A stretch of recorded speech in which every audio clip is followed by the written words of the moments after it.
بسم اللہ الرحمن الرحیم۔ میں ہوں رفیق ابن علی اور آج میرے مہمان ہیں ماسٹر ضیاء صاحب، بہت بڑے عالم دین ہیں، متواتر مختلف کتابوں کی اسٹڈی کرتے رہتے ہیں۔ جناب ضیاء صاحب کہ آپ کا بہت بہت شکریہ کہ آپ نے ہمیں وقت عنایت کیا، آپ کی بہت مہربانی اس مصروفیت کے دور میں۔ تو آپ یہ بتائیں کہ آج کل آپ کے زیر مطالعہ کون سی کتاب ہے جی؟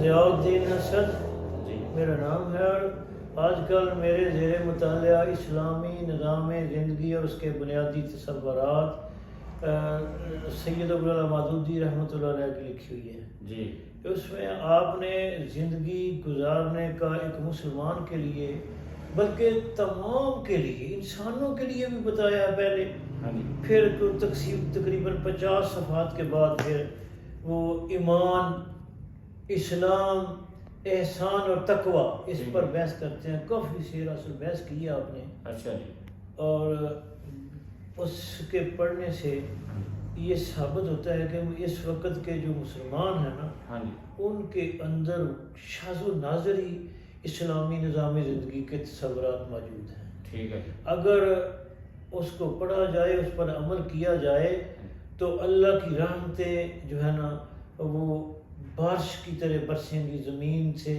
رزق اگلے گا، اللہ کہتا ہے آسمان سے برسے گا، اور یہ جو ہے نا میری مخلوق یہ سنبھال نہیں سکے گی، کوئی کمی نہیں رہے گی، کوئی معیشت کی کمی نہیں رہے گی۔ اس کی وجہ صرف یہ ہے کہ آج کل ہم مسلمان بھولے ہوئے ہیں، اس کا مطالعہ نہیں کرتے، قرآن کا ترجمے کے ساتھ مطالعہ کرنے کی انہوں نے زور دیا ہے، اور احادیث مبارکہ پڑھنے کے پر زور دیا ہے۔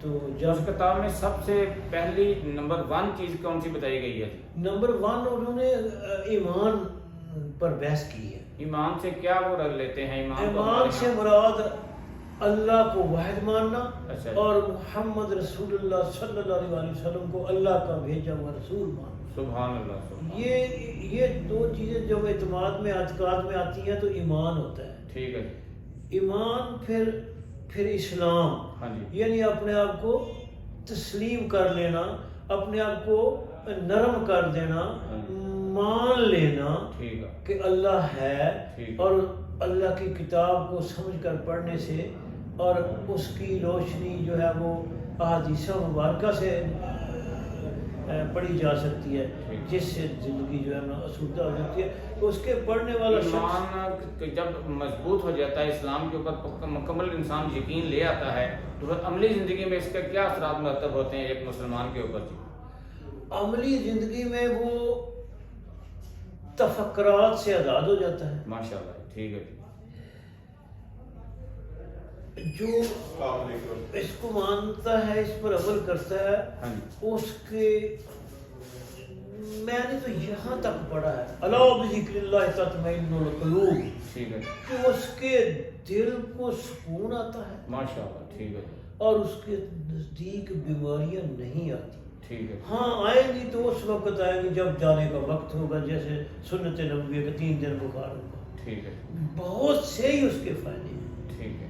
اس سے آپ کی یہ تو ہو گیا روحانی طور پہ انسان کے جو اثرات اسلام کے اور توحید کے، رسالت کے اثرات مرتب ہوتے ہیں، تو دنیاوی زندگی کے اوپر انسان جب انسان سے مسلمان کی طرف انسان آتا ہے تو پھر دنیاوی زندگی کو اس کے کیا اثرات مرتب ہوتے ہیں؟ دنیاوی زندگی میں جی وہ جھوٹ سا بھی کام کرے گا نا اپنے معاش کے لیے، ہاں جی، اس میں اللہ برکت ڈالتا ہے۔ ٹھیک ہے، لوگ برملا نہیں تو دشمن بھی خفیہ طور پر کہیں گے یار اس کی کیا بات ہے، ٹھیک ہے، اس جیسا کوئی شخص نہیں ہے، وہ دیکھو ہر وقت سچ بولتا ہے، حلال روزی کما کر کھاتا ہے، اس کے بچے بھی اچھے ہیں، ٹھیک ہے، وہ بھی کسی سے بدتمیزی نہیں کرتے، ماشاءاللہ، وہ جیسے وہ آتا ہے نا کہ جو بڑوں کا ادب کرتا ہے، اللہ چھوٹوں پہ شفقت کرتا ہے، اللہ اس پر رحم کرتا ہے، سبحان، اس پہ رحم نازل ہونا شروع، رحمت نازل ہونا شروع، اور تو جو بڑوں کا ادب نہیں کرتا اور چھوٹوں پر شفقت نہیں کرتا، اللہ کی رحمت اس سے دور ہو جاتی ہے، ٹھیک ہے، تو وہ رحمتیں وہاں نازل ہونا شروع ہو جاتی ہیں،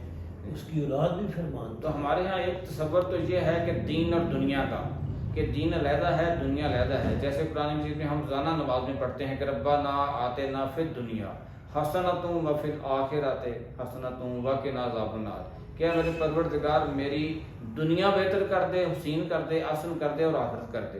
تو ہماری جو اس میں کوئی دین والی بات نہیں آئی، ڈائریکٹ دنیا کی بات کہی ہے. تو ہماری سمجھ یہ آتا ہے جس کی دنیا ٹھیک ہوگی اس کی آخرت بھی ٹھیک ہوگی. اس حوالے مولانا مودودی رحمۃ اللہ علیہ کیا فرماتے ہیں؟ ہاں ماشاءاللہ جی، سید مودودی صاحب رحمۃ اللہ علیہ کا فرمان ہے کہ جو شخص دنیا کے اندر معاشرے کے اندر رہتے ہوئے اللہ رسول کی احکامات کی تابعداری کرتا ہے، کلمہ پڑھنے کے بعد اپنی مرضی ختم، اللہ رسول کی مرضی کے اندر آ جاتا ہے، انتہائی جدوجہد کرتا ہے اس کے مرضی اللہ رسول کی مرضی کے اندر رہنے کی، تو اس کے لیے دنیا کے جو خزانے ہیں نا، دروازے وہ پھر کھل جاتے ہیں. جیسا کہ حضرت بعض اوقات وہ حضرت مریم کے بارے میں بھی آتا ہے کہ جنت سے میوے آتے تھے.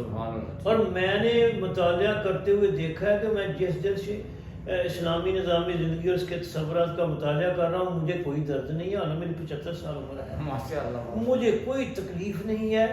اور میں رات آج ایک کسی لڑائی جھگڑا کسی گاؤں میں ہوا، ہمارے میں ہوا تھا، تو ان کی صلح کرانے گیا. جب میں 9 بجے گھر آیا تو میری بیگم کہتی آپ نے تو ابھی کھانا بھی کھانا، مجھے کوئی بھوک نہیں. کیا بات ہے! وہ خوشی کہ جس میں اللہ کے نبی نے فرمایا کہ جو 2 اشخاص کی صلح کراتا ہے نا، اس کا حج اکبر منظور ہوتا ہے. جزاک اللہ، بہت مہربانی صاحب، آپ نے وقت عنایت کیا ہمیں. جزاک اللہ.